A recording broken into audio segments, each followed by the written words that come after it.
Dieu est esprit. Ce qu'il adore devait l'adorer Dieu en esprit, en vérité. Donc Dieu n'est pas dans le croix. Dieu n'est pas dans les symboles de son nom. Dieu est esprit. Il faut ce qu'il adore devait l'adorer Dieu en esprit, en vérité. Frères et sœurs, voilà aujourd'hui, je vous montre le secret de la vie éternelle par Jésus-Christ. Il faut comprendre les secrets. Il faut comprendre ce qui passe au monde pour que tu sois sauvé. Pour attaquer ton adversaire, tu dois comprendre quelle est la position de l'adversaire. Il est où? Dans quelle position il dort? Où? Là, dans ce moment, tu auras l'occasion de l'affronter. Sinon, pour attaquer l'adversaire, quand tu ne le comprends pas, impossible. Satan nous a mis des pièges dans le monde pour nous prendre la main. Mais faites attention. Quand il a quitté le ciel, il avait décidé de venir avec une grande colère. C'est pour nous détruire. La colère de Satan n'est pas pour les animaux, n'est pas pour les chiens, n'est pas pour les poissons. Mais la colère de Satan est pour les hommes. Satan est véritable ennemi. Toi qui m'écoutes, quand tu es magicien, quand tu es chanté qui chante le monde, quand tu es boxé, tu es karatéka, tu es qui que tu fais le sport de ce monde, frères et sœurs, toi qui m'écoutes qui est encore au boisson, toi qui m'écoutes qui est encore dans le goût, tu es dans l'impudicité, toi qui m'écoutes tu es dans le vol, toi qui fais les choses qui ne te peuvent dans le mensonge, frères et sœurs, dans la corruption, frères et sœurs, aujourd'hui voilà, Jésus t'appelle. Jésus t'appelle aujourd'hui pour te sauver. Jésus t'appelle pour que tu dois être une nouvelle créature devant lui. Jésus t'appelle pour que tu dois être sauvé aujourd'hui. Frères et sœurs, la Bible nous dit en Jean chapitre 2, verset 15, dit que ce qui marche dans l'orgueil ici, ce qui marche dans le plaisir des yeux, l'orgueil de la chair, l'orgueil de la vie de ce monde, ils n'hériteront jamais le royaume, car le monde passera. Frères et sœurs, toi qui marches encore dans le plaisir de ce monde, comme vous l'avez suivi mon témoignage, comment moi aussi j'avais marché. Aujourd'hui, je t'ai appelé pour que tu ne marches plus dans ça, tu es sauvé, puisque Jésus est avec toi aujourd'hui. Recevoir Jésus dans ta maison et tu seras un enfant heureux. Frères et sœurs, voilà aujourd'hui, il vous a montré ça. Faire attention avec le cachet qui est déjà circulé. Le cachet 665, la Bible nous dit 666. La Bible nous dit que faire attention, puisque le cachet des gens dans le monde. Frères et sœurs, la Bible nous dit à quoi c'est que quelqu'un gagne ce monde s'il rate la vie éternelle. Notre corps est temple de Dieu. Notre corps n'est pas abonné par les choses qui sont au monde. Puisque les choses là passeront comme dit déjà 1 Jean chapitre 2. Ce qui dit, ça passe toutes les choses avec ces convoitises. Et toi qui es caché encore avec ces convoitises, mais ça va passer un jour. Le monde n'a pas d'importance pour nous. Cherchez d'abord la vie éternelle. La Bible nous cherche d'abord la vie éternelle. Et les histoires de ce monde, tu auras ça après. Mais d'abord la vie éternelle. Parce que quand tu rates la vie éternelle, c'est fini. Vous voulez rater la vie éternelle pour le cacher des 167 pour moi, parce qu'il a dit que vous n'aurez pas acheté ni mangé. Mes frères et sœurs, la Bible nous dit que 1000 ans, dans une journée, 1000 ans est comme une journée pour Dieu. Alors, si aujourd'hui on te met le cachet pour, tu as pris ça, pour demi-journée, Jésus arrive. Où est-ce que tu vas aller? Tu vas aller au 7e tonneau, tu vas aller au feu éternel. Parce que n'oublie pas qu'il y a deux chemins, la vie éternelle et le feu éternel. Faire attention. Voilà, aujourd'hui, je t'ai montré le secret de la vie par Jésus-Christ. Je t'ai montré toutes les choses que Satan a préparées au bon. Je t'ai montré la prière, frères et sœurs. Toi qui pleures encore, tu as reçu Jésus dans ta maison. Jésus est avec toi. Le cachet déjà là, faire attention, comme le dit Apocalypse chapitre 13. Lis ça. Lui au verset que je t'ai donné 16 à 18. Tu vas voir comment il a préparé son cachet. Et où est-ce qu'il va donner ce cachet? J'avais expliqué ça. Main droite et sur le front. Faire attention. Ne prenez pas ça. Il va vous tromper par des fascinations, beaucoup de choses. Faire attention pour ne pas prendre ce cachet. Sinon tu vas se séparer avec Jésus-Christ.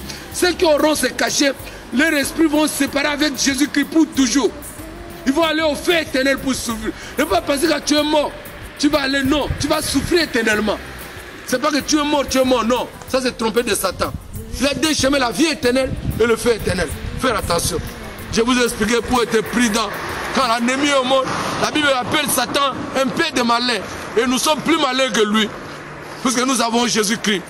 Nous avons Jésus-Christ, alors nous sommes plus malins que lui. Faire attention. Quand il est déjà au monde, il est déjà au monde. Il est vraiment au monde. Et pour nous faire tromper, pour nous tuer. Faire attention. Voilà. Maintenant, je vais entrer dans l'autre étape. Je vais entrer dans la 4e étape. Je vous montre le corps et le sang de Jésus-Christ. Qu'est-ce que Jésus nous a laissé? Quand tu lis 1 Corinthiens chapitre 11, lis ça au verset 23, jusqu'à même au 27-28, tu vas voir comment Jésus nous a laissé quelque chose de très important dans notre vie.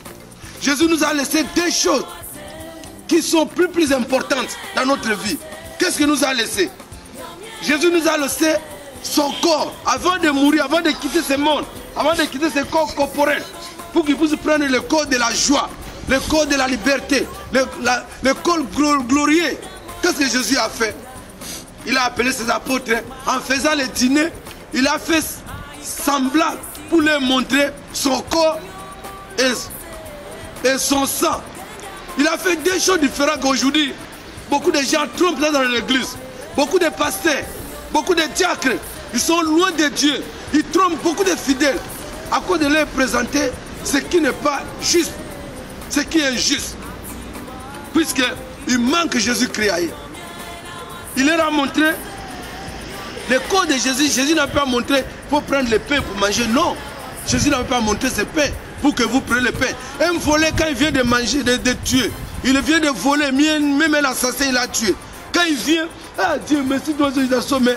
Il mange, il vient venir à la maison, il mange aussi bien le pain. Est-ce qu'il est sauvé? Il n'est pas sauvé. Le pain, tout le monde en mange la pain. C'est le pain qui nous a laissé ce pain-là. Nous a laissé quoi? Nous a laissé la parole. La parole. La parole, c'est le corps de Jésus-Christ. C'est le pain là-bas. Celui qui mange la parole, celui qui lit la parole à tous les temps, il est en contact avec Jésus-Christ, il est sauvé. Voilà, c'est ça la différence. Et le différent que les gens aujourd'hui, ils prennent Sainte-Seine à l'église. Qui vous a dit Sainte-Seine à l'église? Voilà, la Bible nous dit à Osée, chapitre 4, mon peuple est péri par manque de connaissances. Beaucoup sont péris. Ce n'est pas leur faute. À cause des enseignants, des pasteurs qui les renseignent. À cause d'eux, ils sont péris. Voilà. Mais voilà, toi qui m'as entendu aujourd'hui, toi qui m'écoutes, tu as enlevé de cette ténèbre. Tu es venu maintenant à la lumière pour comprendre ce que je voulais te parler aujourd'hui. Voilà le corps que Jésus nous a dit, c'est la parole de Dieu. Lis la Bible à tout le temps, tu vas voir la gloire de Jésus-Christ. Et en profondeur avec la Bible, tu vas voir comment Jésus va agir dans ta vie. Comment Jésus va manipuler dans ta vie. Comment Jésus va te donner la lumière de la vie. Puisque Jésus est la lumière. Puisque Jésus nous sauve. Puisqu'il est vivant, il est au-dessus de toutes les choses. Donc, louer Jésus-Christ, être en contact avec lui, et tu seras sauvé. Et tu seras appelé le Fils du Très-Haut, car lui, il est vivant, il est au-dessus de toutes les choses. Jésus est tout puissant, il restera tout puissant. Quand il nous a laissé ça, c'est pour nous montrer sa gloire, sa puissance, qu'il est avec nous, et il restera avec nous jusqu'au dernier jour. Puisqu'il n'a rien changé, et il ne changera jamais. Il est tout puissant. Voilà, Jésus nous avait laissé la parole de Dieu, qui était son corps, que nous devons lire ça tout le temps. Parce que quand tu lis des brochures, des choses là, des bréviaires, des journaux, tu n'auras pas la vie éternelle. Mais c'est par la parole de Dieu que nous mettons notre vie en victoire. C'est par la parole de Dieu que Jésus nous protège. C'est par la parole de Dieu que nous sommes sauvés. C'est par la parole de Dieu que Jésus nous bénit. C'est la parole de Dieu qui nous montre le chemin pour que nous puissions sauver. Mais quand nous ne prions pas, quand nous faisons seulement rien, comment nous pouvons avoir la vie? C'est impossible. Mais par la parole de Dieu que nous approchons de lui. Donc nous devons prier, nous devons s'approcher. Par la parole de Dieu, la parole de Dieu nous sauve. Il faut lire ça à la maison. Il y a des gens qui ne voulaient pas acheter la Bible. Il y a des gens qui ont jeté la Bible ailleurs. Il y a des gens qui vous parlent de la Bible. Ils disent que mais ça c'est imaginaire. La Bible n'est pas imaginaire. La Bible est la vie. Pour se dire au commencement était la parole. Quand tu lis Jean chapitre 1, tu vas voir comment il dit, au commencement était la parole. La parole est venue chair. En lui était la vie. Et en lui, voilà. Donc, il est venu au monde. Les cieux n'ont pas reçu. C'est-à-dire, c'est lui Jésus. C'est la parole. Frères et sœurs, pourquoi nous sommes... Pourquoi nous, le peuple périt par manque de connaissances? Pourquoi nous manquons de connaissances? Pourquoi les gens nous enseignent des choses que nous ne comprenons pas? Toi qui m'as reçu aujourd'hui, tu ne m'as pas reçu, tu as reçu Jésus dans ta vie. Et tu es sauvé, frères et sœurs. Tu es sauvé. Appliquez ça. Appliquez la parole de Dieu. Tu vas voir la gloire dans ta vie. Par la parole de Dieu, Dieu a créé le monde par la parole. C'est par la parole que Dieu nous fait des choses extra. C'est par la parole de Dieu que Dieu nous sauve au dernier jour. Frères et sœurs, tiens-toi à la parole. Continue à la parole de Dieu. Toi qui m'écoutes, si tu n'as pas une Bible, va l'acheter. Va l'acheter, Bible. Mets ta Bible une fois. Ne regarde pas la Bible comme un journal, comme un dictionnaire, non. La Bible, c'est la vie. C'est la parole, c'est la vie. Et c'est ça qui nous sauve. Prends ta Bible pour te sauver. Va au monde entier pour proclamer cette parole. Jésus veut que nous lisons la parole partout.